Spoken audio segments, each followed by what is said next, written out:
In today's tutorial, I will show you how to adjust letter spacing in Figma. So I will use this text as an example. So you click on a text you want to add letter spacing, and you go to the right side under this text tab. You have this option letter spacing. So you can add percentages, you can drag this to the right side to add positive spacing, or you can drag it to the left side to add negative spacing.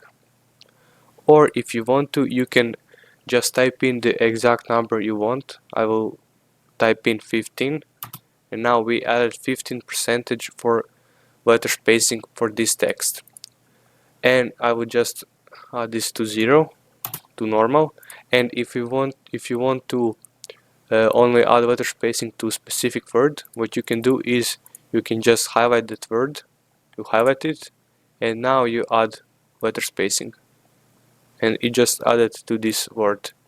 Or if you want to, you can add it just between two letters. You just click where you want to add letter spacing, for example, let's say here, and you can just move this closer. This L and E letters you can just move closer, and that's how you adjust letter spacing in Figma.